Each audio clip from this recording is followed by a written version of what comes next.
বন্ধু তুমি কথায় কথায় সুযোগ পেলেই তুমি ডক্টর জাকির নায়েকের বাস দেওয়ার শুরু করো, সুযোগ পাইলেই তুমি তাকে ইহুদি আর খ্রিস্টানের দালাল বলো।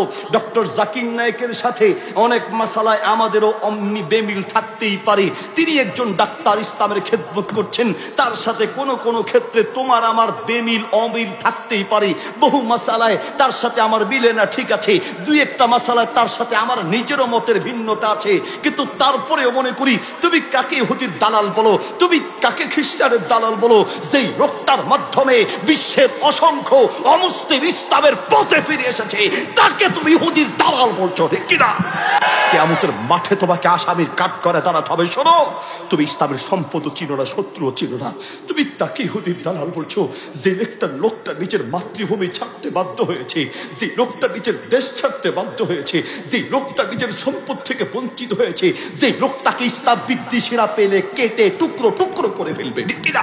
ও বন্ধু, জানো কে সে? ডক্টর জাকির নায়েক ইসলামের কত বড় সম্পদ।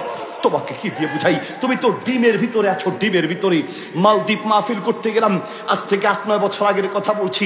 মালদ্বীপ মাহফিল, 2 চোখের কথা বলছি, 2 চোখের সাক্ষীর কথা বলছি। তুমি তো ডিমের মধ্যে বসে বসে বিশ্বের খবর না জেনে উল্টো বিরোধিতা করছো। ও বন্ধু, মালদ্বীপ মাহফিল করতে গেলাম আরো 8 থেকে 9 বছর আগে। মালদ্বীপ, ডক্টর জাকির নায়েক যে মঞ্চে বক্তব্য দিলেন, ঠিক সেই মালদ্বীপ, যে মালদ্বীপের রাজধানী মালে তিনি বক্তব্য দিয়েছেন, সেই জায়গায় আমিও মাহফিল করতে গিয়েছি। যাওয়ার পরে তাকে নিষিদ্ধ করা হয়েছে, তিনি এরপরে আর যেতে পারেন নাই। কিন্তু সেই দেশে যাওয়ার পরে বহু অমুসলিমকে সাক্ষাৎ করতে পেলাম।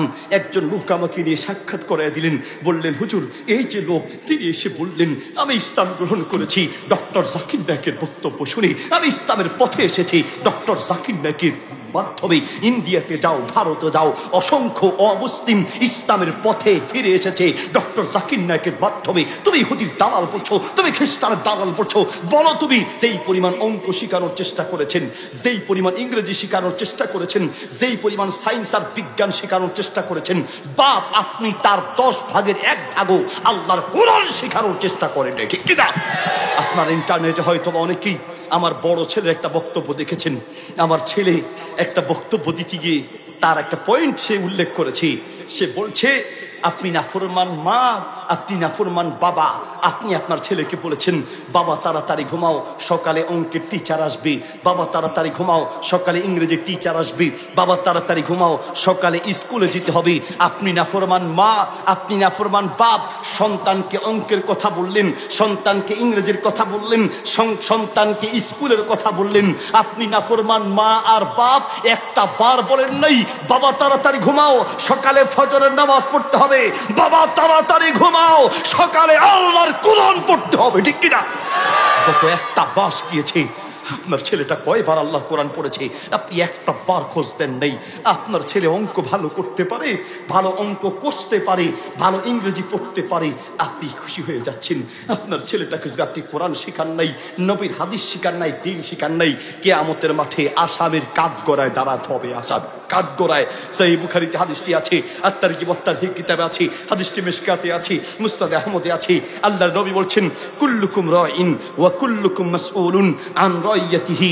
তোমরা প্রত্যেকেই দায়িত্বশীল, তোমাদের অধীনস্থদের ব্যাপারে প্রশ্ন করা হবে, আপনার সন্তানের ব্যাপারে আপনাকে প্রশ্ন করা হবে, কোন শিক্ষায় আপনি শিক্ষিত করছেন।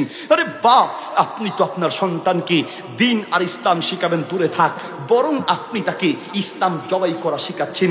আমাদের বাচ্চাদেরকে এখন তো মুক্তব থেকে মাশাআল্লাহ, যেই টাইমে মুক্তবে যাওয়ার কথা সেই টাইমে এখন কেজিতে যেতে হয়, যেই টাইমে মুক্তবে গিয়ে কোরআন শেখার কথা সেই টাইমে এখন অঙ্ক আর ইংরেজির স্যার আসে, ড্যান্সের মাস্টার আসে, ঠিক কিনা?